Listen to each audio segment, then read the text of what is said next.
can you trust when you can't trust nobody? Whose story can you believe when nobody's not saying nothing?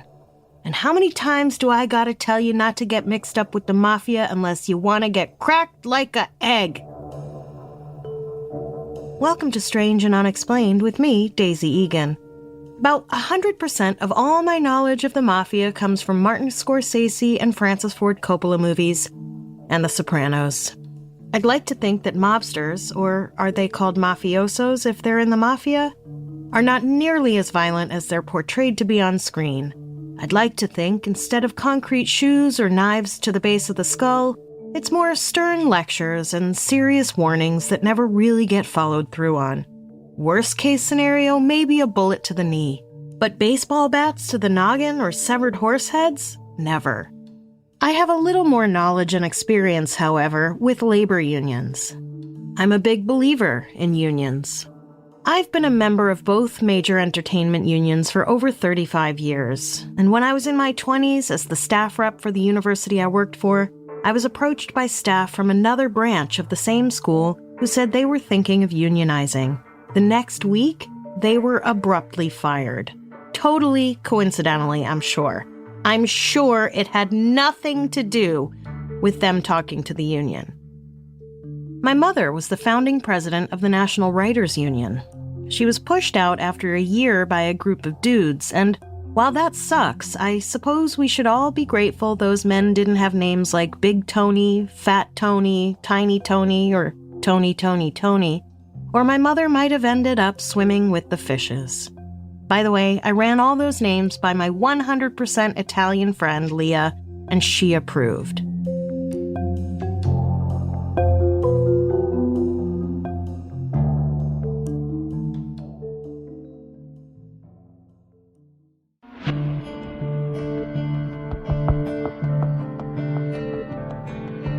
Jimmy Hoffa was not Italian. He was Irish-American, born in February 1913 in Brazil, Indiana, to John Hoffa and Viola Hoffa. When Jimmy was just 7 years old, his father died from a lung disease that was almost certainly brought on by a lifetime of poor working conditions in coal mines. The family moved to Detroit, where Jimmy dropped out of school by 9th grade in order to help support his mother and 3 siblings. He worked on the docks for Kroger, the grocery company, and was not impressed by the treatment of himself and his fellow workers. For starters, they were only paid when they were loading and unloading, which meant that all the time in between, waiting for ships and trucks to bring or receive whatever was being loaded and unloaded, was unpaid time. That's like you sitting at your desk but only getting paid when you're sending or receiving emails. Not only that, but the foreman could be dicks just for the hell of it without repercussion.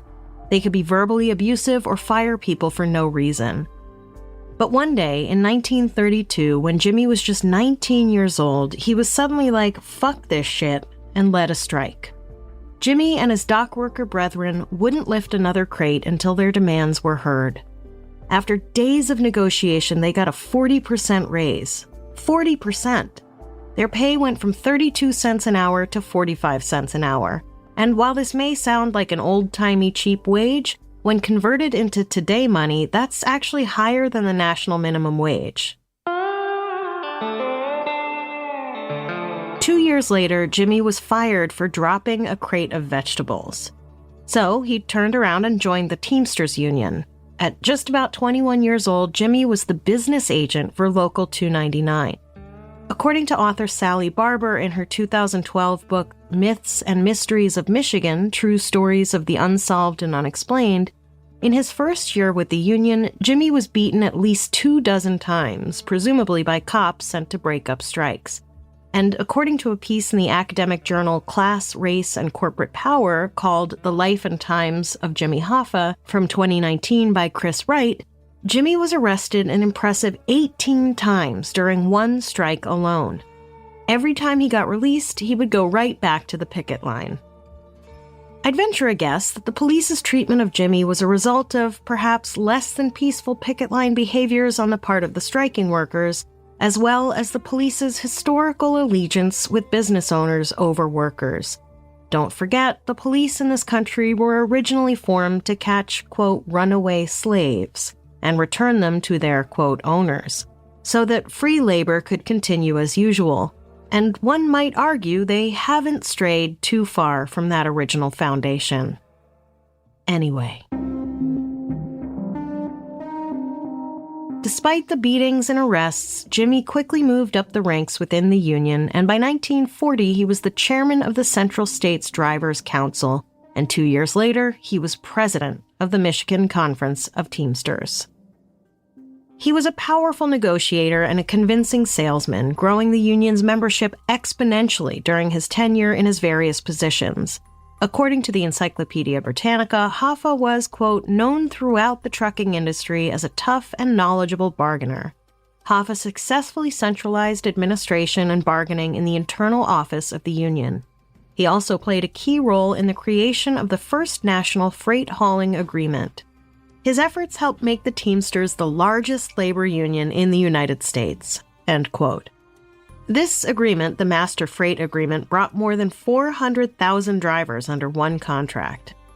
The drivers earned 28 cents per hour raises over 3 years, 75 cents a mile, and generous fringe benefits with this contract. In 1952, at the age of 39, Jimmy Hoffa became the youngest ever international vice president of the Teamsters Union. The next year, he would be elected president of the Central Conference of the Union, which covered 20 states in the Midwest and the South.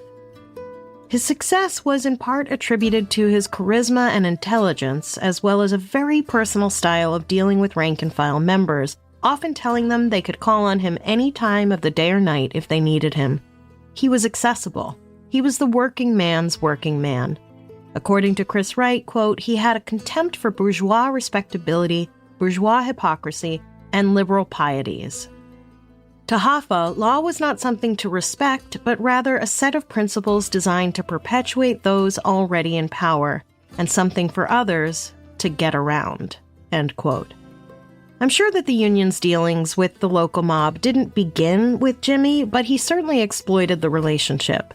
In an interview with ABC in the early 1970s, Hoffa said that working with organized crime happened because, quote, they are the people you should know if you're going to avoid having anyone interfere with your strike. And that's what we know them for. Know who your potential enemies are and neutralize them, end quote. But having people in your corner who might be willing to prevent interference with strikes comes at a cost.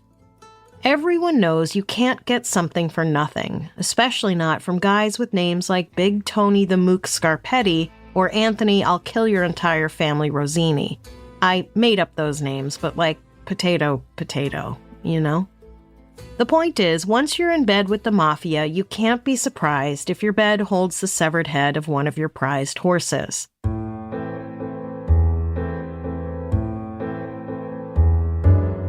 And by 1957, the U.S. government knew about the union's unholy union with the mafia. The McClellan hearings commenced with the purpose of rooting out corruption within labor. According to the National Museum of Organized Crime and Law Enforcement, quote, the committee received tens of thousands of letters and telegrams from across the country from union members and others pleading for help, McClellan wrote in 1962, quote, against racketeers, and pledging aid to investigators even though some of the correspondents were afraid of violent reprisal, end quote. The hearings hosted nearly 50 members of the mob with close ties to the Teamsters and 141 Teamsters officers suspected of improper or criminal activity. The Teamsters president, Dave Beck, had been appropriating union money to pay for his elaborate lifestyle to the tune of hundreds of thousands of dollars. Under questioning at the hearings, Hoffa suffered what Senator Robert Kennedy called, quote, the worst case of amnesia the last 2 days I ever heard of, end quote, when he failed to be able to recall important facts about his own shady doings and dealings within the union. McClellan then laid out all the evidence the committee had found against Hoffa. Quote, Hoffa had received $118,000 in loans, including a $25,000 no-interest loan from a man who borrowed $100,000 from the Teamsters and persons tied to employers with union contracts. Hoffa's Detroit union local and a second local paid $155,000 to buy a home in Indiana once owned by Al Capone associate Paul the Waiter Ricca. Hoffa's taxicab local in Chicago included as trustee Joseph Glimko, who was twice accused of murder and being an associate of Capone gang mobsters Anthony Accardo and the late Frank Nitti. Hoffa employed many people convicted of crimes such as armed robbery, kidnapping, larceny, bookmaking, throwing stench bombs, and assault. And Hoffa permitted Dio to take an $11,000 payoff to prevent union organization of a factory in Pennsylvania. The committee determined that Hoffa's Central Conference of Teamsters misused $2.4 million in union funds. End quote. Despite this evidence against Hoffa, it was President Dave Beck who went to prison from the hearings, leaving Hoffa on the outside to take up his post. The Teamsters voted him in as president. But that, of course, wouldn't be the end of Hoffa's legal troubles. Fewer than 5 years after the McClellan hearings in 1962, Hoffa was back in court, this time for accepting illegal payments. The case was held in Nashville and was based on payments he accepted that violated the Taft-Hartley Act, otherwise known as the Labor Management Relations Act of 1947. The act was just one of 250 union-related bills introduced in Congress that year in response to the threat of growing union power post-World War II. Basically, the act prohibited a bunch of union actions like secondary boycotts, closed shops, and union donations to political campaigns. The act also prohibited unions from accepting payments of any kind from employers, which is what Hoffa got caught doing, according to a Teamster in prison at the time who'd made a deal with authorities. The trial ended in a hung jury, but 2 years later he was convicted of jury tampering in the 1962 case and sentenced to 8 years in prison, and then another 5 for a conviction in Chicago on fraud and conspiracy related to the Teamsters Benefits Fund. Pro tip: you can't use the union coffers like a piggy bank. Annoying, I know, but the government really doesn't like it. Hoffa fought the conviction for 3 years, but failing that, entered the Lewisburg Federal Prison in Pennsylvania in March 1967 to begin his 13-year sentence. But if you think the dudes Hoffa was consorting with outside prison were bad, just wait till you meet the ones he consorted with on the inside.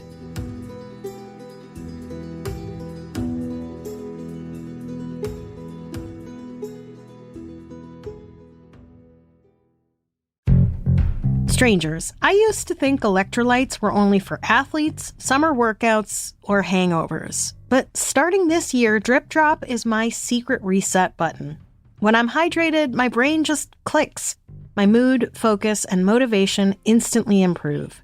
Drip Drop is doctor-developed, proven fast hydration that helps your body and mind work better, which is exactly what 2026 you needs. Think clearer focus, better energy, elevated mood, even that fresh skin glow. It uses a precise ratio of electrolytes and glucose for rapid absorption, delivering 3 times the electrolytes and half the sugar of leading sports drinks, so you feel the results fast without the sugar crash.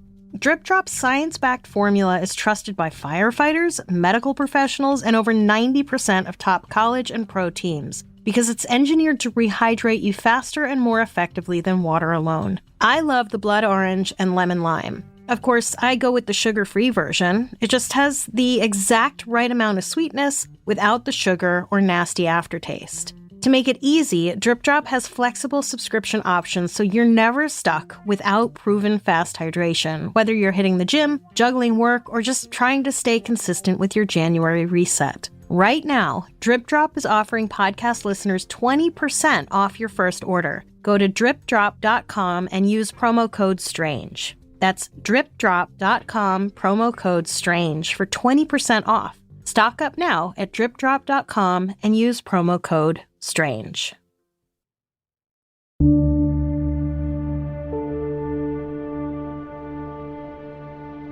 What is it about prison that brings people together?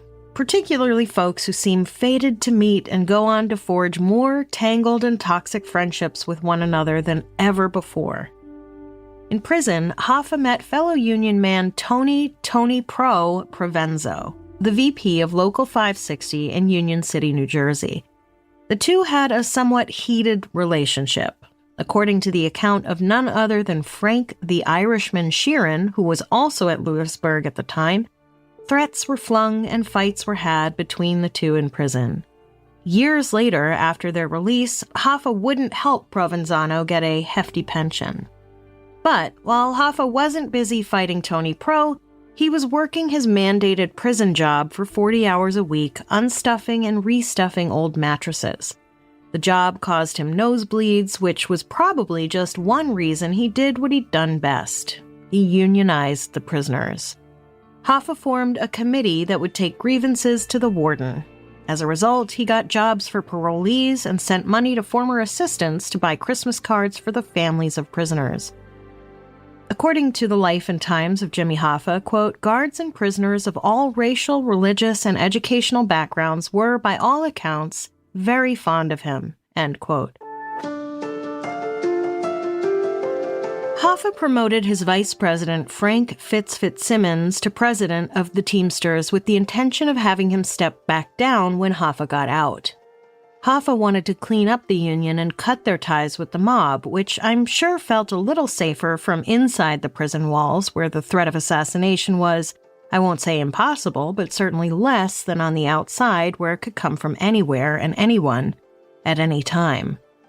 Needless to say, the Mafia guys were not pleased with Jimmy's sudden come-to-Jesus change of heart. Fitz apparently had no plans to put a stop to the corruption either, and indeed strengthened ties between the two organizations while Hoffa was in prison. But corruption wasn't just located in the underbelly of organized crime when Hoffa got out. Nixon was president, and he was on a mission to get reelected for a second term, and he desired the support of blue-collar workers in his pursuit. And so he threw Hoffa a bone, with a catch. Hoffa ended up serving just 4 years, 9 months, and 16 days of his 13-year sentence. On December 23, 1971, Nixon signed a commutation of Hoffa's sentence. Hoffa left Lewisburg that same day, determined to regain his office as president of the Teamsters. However, a clause in his commutation was that he could not have any direct or indirect union management until March of 1980. Hoffa was adamant that the clause was not included in the version of the commutation that he'd been shown and signed. He claims he never would have signed it if it had. Some believe the clause was added not only after Hoffa had signed it, but also after Fitz and Tony Pro donated around $500,000 to Nixon's re-election fund. Years later, when the infamous Oval Office tapes were released, it became evident that Nixon thought commuting Hoffa's sentence would win him the blue-collar vote. Here's a snippet of a conversation between Nixon and special counsel Chuck Colson from the tapes. Colson: Fitz wants to get Hoffa out because that's the only way that he can keep control of the pro-Hoffa forces within the Teamsters. Nixon: All right. He is shot down eventually if Hoffa doesn't get out. Right. So he wants him out, but he wants him out with strings. Now, Fitz was supposed to call me by the end of the day. Well, you just tell him that Mitchell will work out whatever is satisfactory. Mitchell is going to handle it now, but tell him to tell Mitchell everything he wants and that Mitchell will do it. I think that'll pay enormous dividends.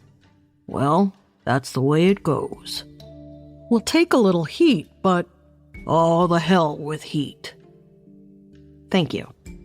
Upon learning of the clause, Hoffa was understandably pissed, and according to author Chris Wright, when a reporter asked him if he wanted to be the president of the Teamsters again, Hoffa replied, "Jack, do you like to breathe?"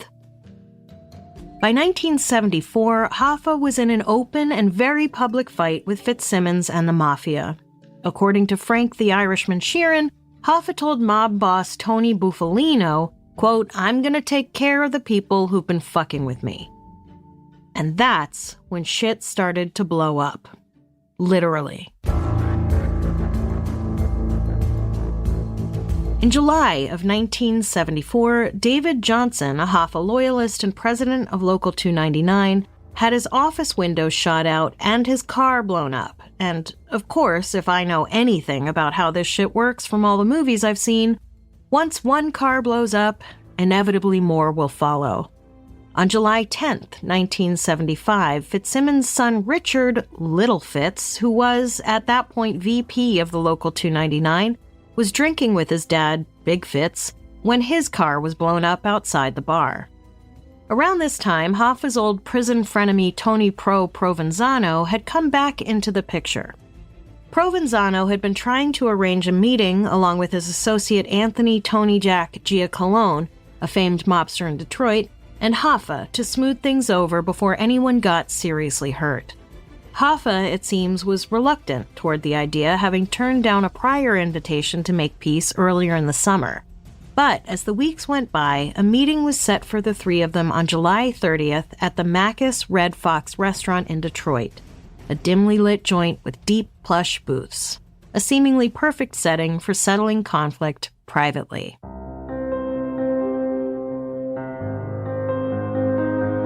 The day of the meeting arrived, July 30th, 1975. Jimmy left home around 1:10 or 1:15 p.m. His first stop was his friend Louis Linteau's car service business in Pontiac. He then arrived at the Red Fox sometime around 2 p.m. for the meeting. By 2:30, when no one had showed up to meet him, Hoffa, who demanded punctuality, called his wife from a payphone to ask if anyone had called there to say they'd be late. No one had. He told her he'd be home by 4. Spoiler alert, he wasn't home by 4.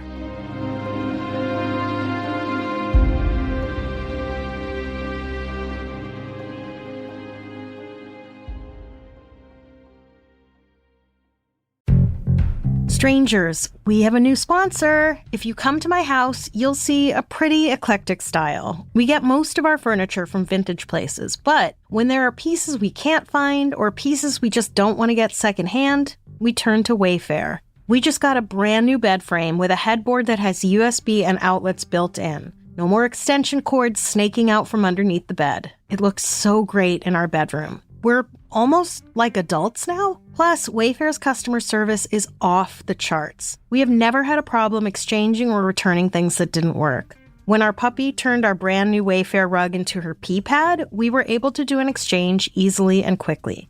Wayfair really has everything, from furniture to art to garden stuff. My kid is rapidly growing out of their bed, and when it comes time to upsize, we'll be heading to Wayfair for something with storage underneath. Getting organized, refreshed, and back on track this new year for way less. Head to wayfair.com right now to shop all things home. That's WAYFAIR.com. Wayfair. Every style, every home.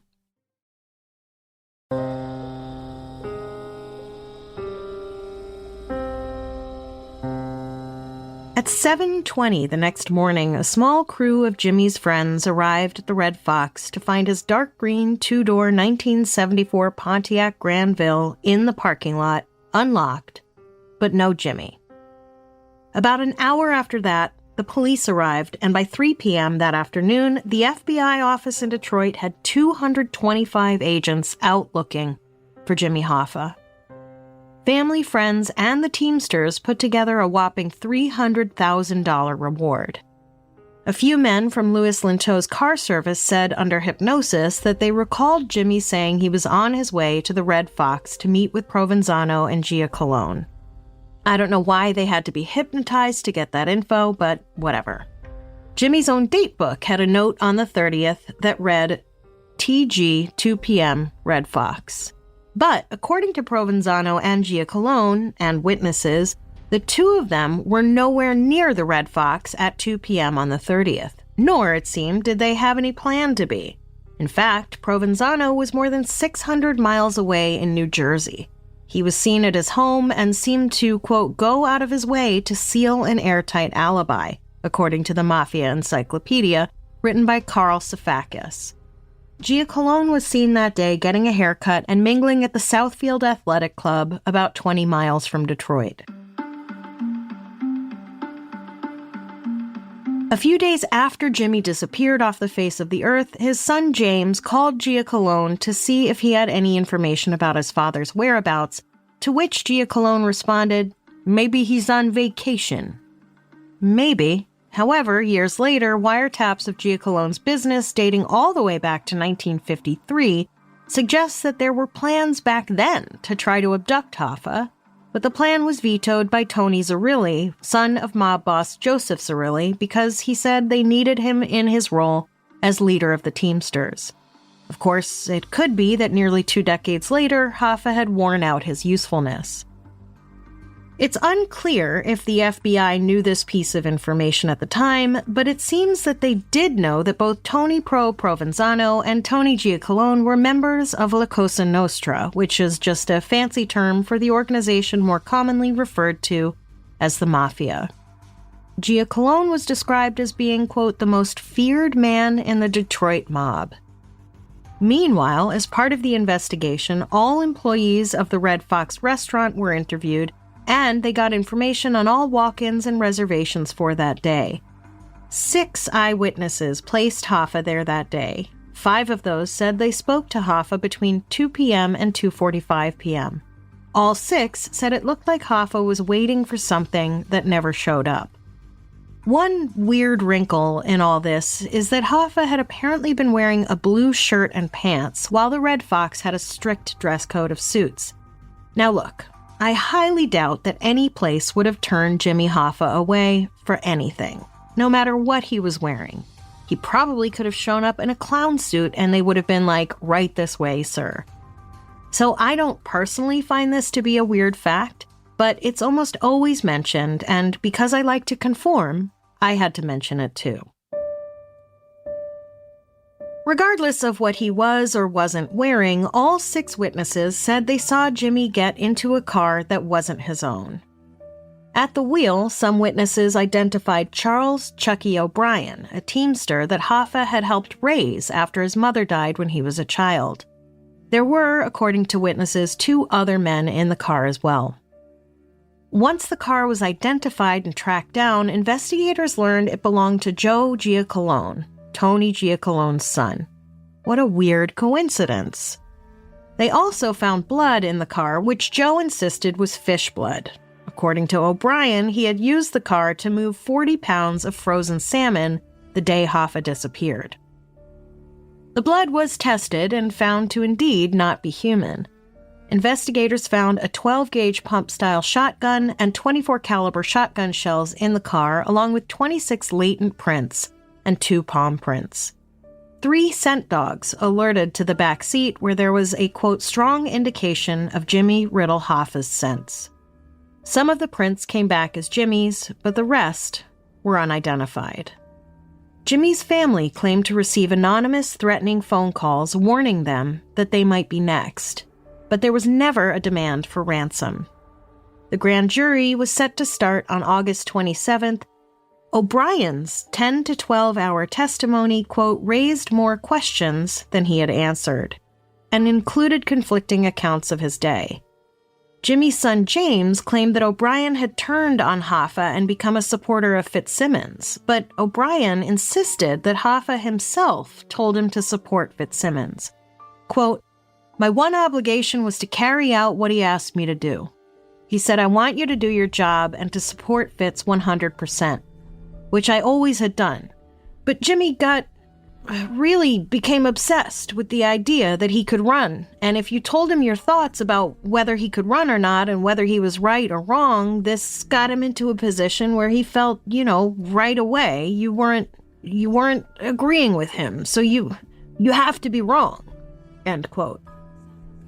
Later, however, despite having testified to the grand jury, O'Brien just flat out denied ever testifying to the grand jury. Chucky O'Brien may not have been the world's most reliable narrator. 4 months into the investigation, Ralph Picardo, an inmate at a prison in New Jersey, claimed to have gotten a visit from one of the people responsible for Hoffa's disappearance, who gave him confidential information.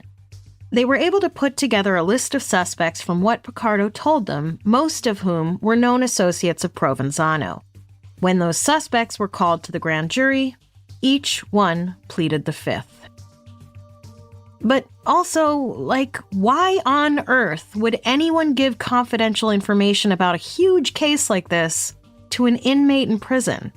Unless someone gave him the information by mistake, which one would imagine, if the movies are right, that inmate would have met with the business end of a sharpened toothbrush the next day.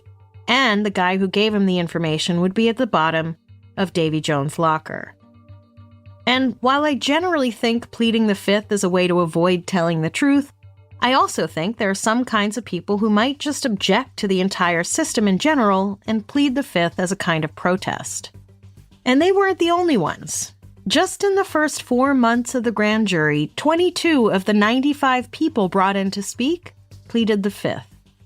Originally expected to last just 2 to 3 weeks, the grand jury spilled over into the following year and resulted in no charges. Just a whole lot of talking and not talking. Anyway, the grand jury did not bring charges. Everyone pretty much knew that Jimmy Hoffa had been eliminated to keep the mafia cozy with the Teamsters, but there was nobody, and nobody was saying nothing. According to an FBI memo, quote, "The lack of concrete informant information leads one to believe that there is a limited number of people who know the facts surrounding the disappearance of James R. Hoffa. This would tend to indicate a hit which was authorized at the highest level of the organized crime structure," end quote. And that was that.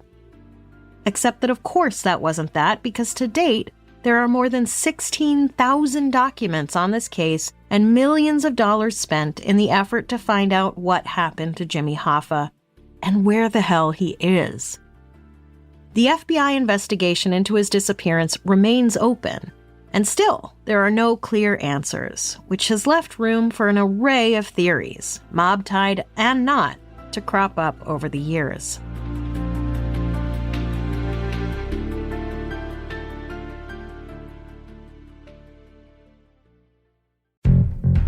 Strangers, I was so grateful for my Tavala meals over the snowed-in weekend. When Kurt and Monty came in from shoveling, I had nice, hot, delicious food waiting for them with almost no effort and no cleanup. The chicken Caesar salad with spinach was so good. The recipe cards could not be easier to follow, though I will admit I did screw up the chicken flautas because I hate reading even the most basic recipes. I put the rice and beans that were supposed to be on the side inside the tortillas, and you know what? It was delicious. Tavala takes away the 5 p.m. what's for dinner panic. Because I don't know about you, stranger, but I can't cook from scratch every night. I'd love to, but who has time? What am I, a trad wife? I don't think so. But honestly, with Tavala, I could put on a 1950s dress and lipstick and plate a Tavala meal and totally pass for a trad wife. LOL. Tavala makes it so easy. You just scan the meal's QR code, pop it in the oven, and it cooks everything perfectly. Steam, bake, broil, automatically.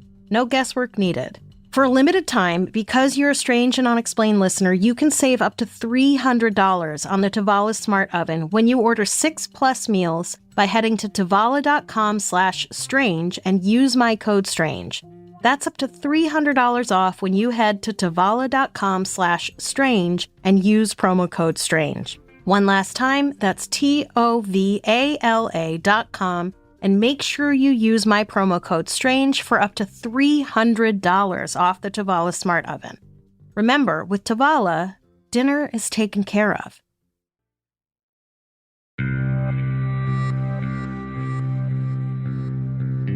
Journalist Dan Moldia, who'd been covering organized crime and Hoffa since before his disappearance, thinks he knows what happened. Moldia said Hoffa was contacted by the CIA after Fidel Castro took power in 1959. They wanted to overthrow him, and Hoffa supposedly connected the CIA to his mob buddies to help get the intelligence needed to overthrow Castro. In fact, an article in Time magazine from June 9, 1975, identified Russell Bufalino as being a CIA recruit. His ties to Cuba went back to the 1940s when he was friends with Cuban President Fulgencio Batista and opening casinos and other businesses in Cuba. When Castro took over, Bufalino had to leave Cuba, And that is supposedly why the CIA asked Hoffa to connect them with Bufalino. Why the CIA wouldn't have just been able to approach Bufalino themselves, why they would need Hoffa to be an intermediary, I don't know. Hoffa's own lawyer, William Bufalino Sr., as in the other Bufalino's father, said he thought Hoffa may have been part of the plot to kill Castro and was killed by the CIA to keep it quiet. This, to me, seems a little far-fetched. Unless I'm missing something, Hoffa didn't have ties to Cuba, and just because he knew someone in the mob who did, why would that mean he was in a plot to kill Castro? It just feels really random. Another theory was fleshed out in an interview in the November 1989 issue of Playboy. Mobster Donald Tony the Greek Frankos said he was part of the hit team. According to him, he was at a craps game in 1973 when he was told some guy named Fat Tony Salerno wanted to meet with him and asked him to, quote, do a hit on someone that was currently in the federal system because that man had done some bad things. He said he was told the man was in Lewisburg and up for parole soon. The day of, Franco said that Gia Colon was told to stay away and to get Chucky O'Brien instead as bait. And Chucky only cooperated so he wouldn't be killed too. He then says that he waited 5 months before doing anything with the body, and then took it to the Meadowlands and hid the body in sections of the stadium being built there. He passed a lie detector test on his version of what happened. In his 1992 biography, Contract Killer, written by William Hoffman and Lake Headley, Frankos named 2 other mobsters he claims killed Hoffa with him and says they cut him up into little pieces and kept him in a freezer before burying him under the stadium. The biggest problem with this story is that Hoffa had been out of prison for 2 years at the time Frankos claimed he was still in. The Meadowlands is the complex on which Giant Stadium stands, and if you know only one fact about Jimmy Hoffa, it's that he was buried underneath Giant Stadium as it was being built. In 2010, while the stadium was being demolished and rebuilt, according to a retired FBI agent, contractors found several bodies while building the stadium, but none of them were Hoffa's. That's it. Nothing to see here, folks. Yeah, of course we found bodies, but none of them were Hoffa's, so let's move on. Is everyone okay? The stadium was demolished without an official search for Hoffa's body, though. In at least one episode of Mythbusters, hosts Adam and Jamie took ground-penetrating radar to Giant Stadium to test a myth that Hoffa was buried at the 10-yard line. They did multiple passes with the radar and tests, and none of them showed a cavity that would be consistent with a body having been there and then rotting away. They also checked the stands. None of their tests found anything. Not even all the other bodies the FBI guy casually said were there. Joe Francis, a career criminal and hitman from Baltimore, said in an interview that he was contacted in 1975 with instructions to grab Hoffa from the restaurant and head to a junkyard.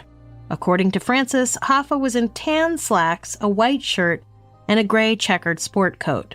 So, not the blue shirt and pants literally everyone else who saw him that day said he was wearing. Once at the junkyard, Hoffa was sedated. Why they waited till they got to the junkyard, who knows? And then driven to Chicago, where he was taken onto a yacht, whereupon he tried to bribe his kidnappers with $500,000, to which they responded by stripping Hoffa naked, tying weights to his legs, and tossing him overboard. He claims they waited until the bubbles stopped before lifting anchor and heading back to land.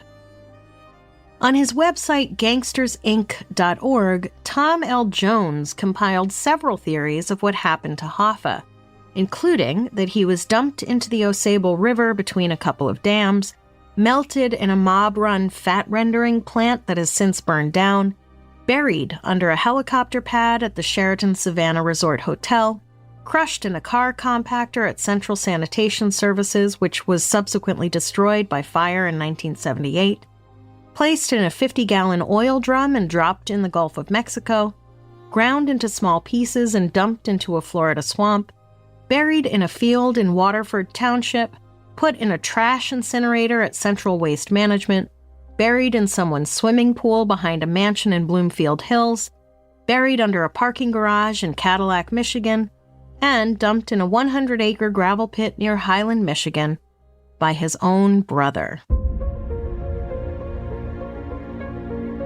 Hoffa's son, James, fully believes the Detroit Mafia killed his father, specifically Giacalone and his brother Vito Billy Jack Giacalone, along with Fitzsimmons, who died in 1981 from lung cancer. According to James, it was because, quote, they couldn't stop him any other way. He was an unstoppable force, end quote. He said his father was going to run for Union president in 1976, despite the ban put in the commutation against Fitzsimmons, and they knew he'd win and take back control of the Union. James said an informant from the Detroit mob said they saw Vito kill Hoffa, but he also refused to testify and said he'd deny knowing anything if confronted about it since Vito's son was the head of the Detroit mob. James said he warned his father that he was in danger, but his dad brushed it off, saying Fitzsimmons didn't have the guts to kill him. James claimed that his dad had multiple meetings with the Giacalone brothers in the 6 months prior to the disappearance. But perhaps the most credible tale comes from Frank the Irishman Sheeran himself. On his deathbed, Sheeran, who was Catholic and probably needed to clear his conscience, confessed that Russell Bufalino, one of the most powerful mob bosses in history, told him to go to Detroit to a house at 17841 Beaverland Street near the Macus Red Fox. He said that Hoffa walked up to the car that day, mad for having to wait. Sheeran said he was one of the men in the car with O'Brien, as well as another of Provenzano's associates. He and O'Brien convinced Hoffa to get in the car and took him to the Beaverland Street house. As soon as Hoffa walked into the house, Sheeran said he knew it was a setup and tried to run. Sheeran shot him twice in the back of the head. The men put Hoffa's body into a body bag and sent him to a crematorium with mob connections. Sheeran said it was Bufalino who ordered the hit. He only agreed, he said, to avoid getting bumped off himself.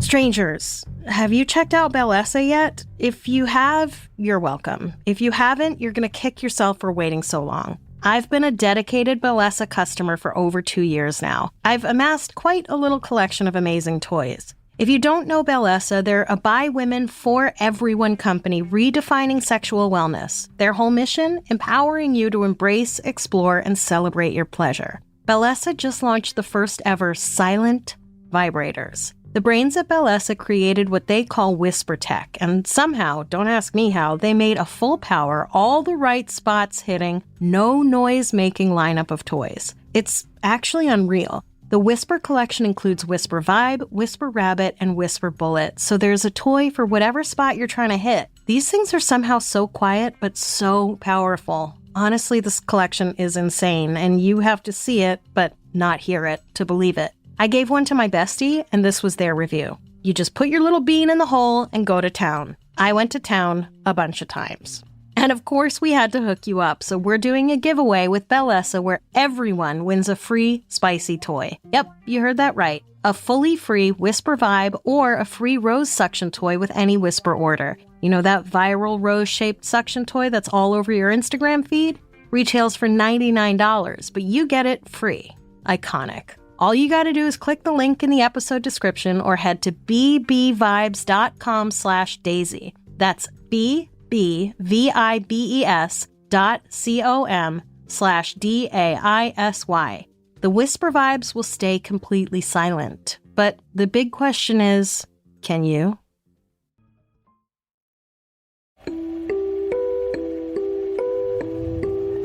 In 2004, the house at 17841 Beaverland Street was searched. While they did find traces of blood, the DNA was not Hoffa's. No other viable clues were found.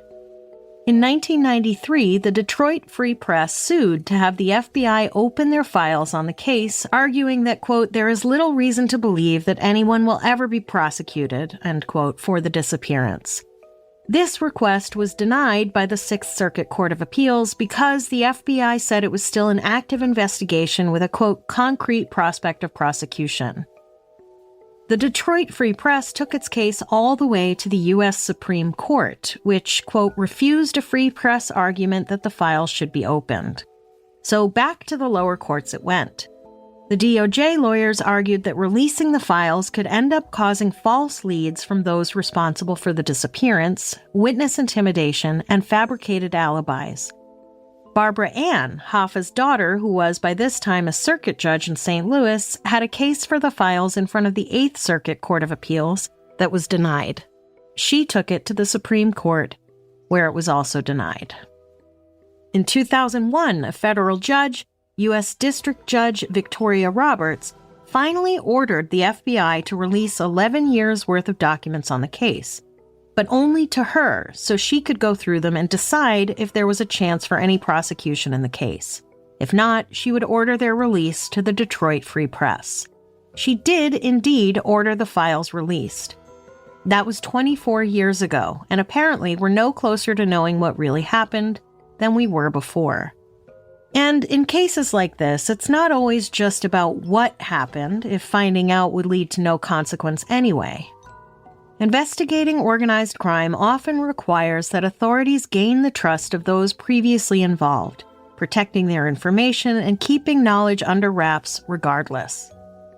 Kenneth Walton, who ran the Detroit FBI office from 1985 to 1988, said in an interview in '89, quote, "I'm comfortable I know who did it, but it's never going to be prosecuted because we would have to divulge informants, confidential sources.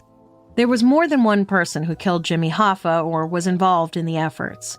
We can't force a source, for example, to testify, and we go to extraordinary lengths to protect confidential information. Some of the suspects are dead, some of the informants are dead." End quote. But you know who isn't dead? The CIA. All due respect. Just saying. But let's bring it back to the man himself. We do know Hoffa's efforts in life, even if we don't know what ended it, and those efforts led to a legacy not soon forgotten.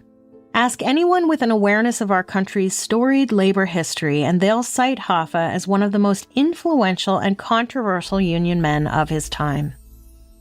His lofty goals for his fellow Teamsters, coupled with an openness to work with whoever would help the union reach its goals, resulted in methods that required trust and perhaps welcomed risk as a result. Known for giving his personal phone number to union members so he could be reached at all hours of the day, Hoffa wasn't just aggressive in his tactics, but also in his dedication to the cause. If he operated similarly with the mob men he welcomed into his life's project, entanglement would prove inevitable. And perhaps this was because of Hoffa's methods existing somewhat out of time itself. According to labor historian Chris Wright, in his extensive article, The Life and Times of Jimmy Hoffa, quote, "He symbolizes a political economy long gone, an era when a union leader could strike fear and loathing in the hearts of senators and presidents, when the old industrial working class, millions strong and capable of bringing the economy to its knees if so desired, was still the foundation of the social order," end quote. As opposed to today, when the president can apparently flip the bird at a union member at a Ford factory in Michigan and like, oh well, what can you do?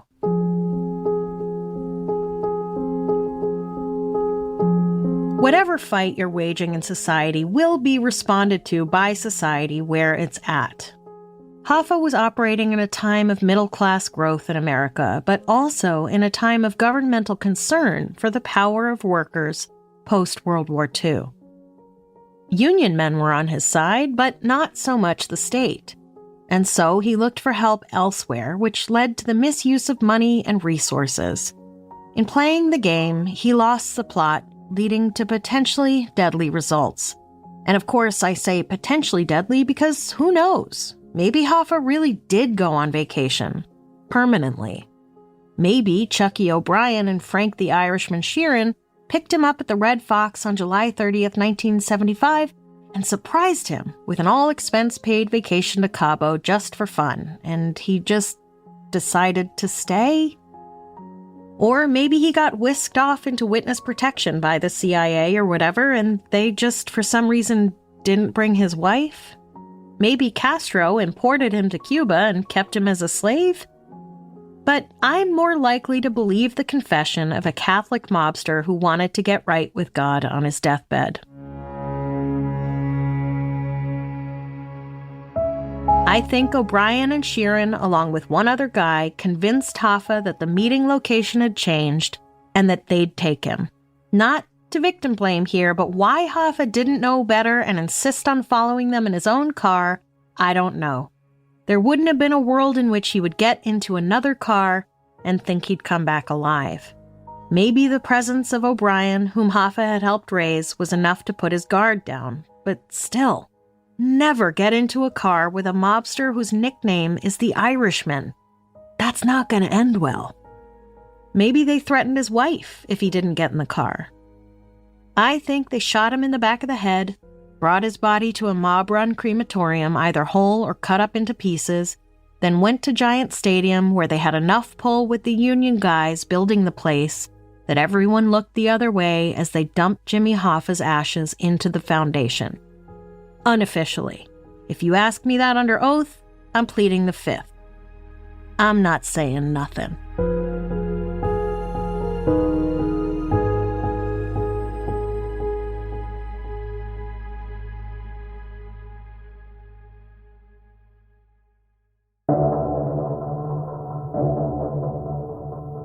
Next time on Strange and Unexplained. On May 5th, 1993, 3 very young boys were brutally murdered in the woods in West Memphis, Arkansas.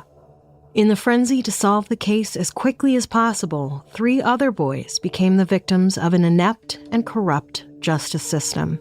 They would become the West Memphis 3. Strange and Unexplained is a production of Three Goose Entertainment and Grab Bag Collab. This episode was written by me, Daisy Egan, with research by Keely Highs. Editorial help by Becca DiGregorio. Audio engineering and design by Jeff Devine. Music by Epidemic and Blue Dot Sessions. For early and ad-free episodes of Strange and Unexplained, as well as my other 2 podcasts, and Amber Hunt's Crimes of the Centuries, and everything else that GrabBag has to offer, just head to grabbagcollab.com to subscribe. Use code EARLYBIRD20 for 20% off your first year. If you have an idea for an episode or want to submit a question for an Ask Me Anything episode, head to strangeandunexplainedpod.com and fill out the contact form. I will write back. Eventually. I need an assistant.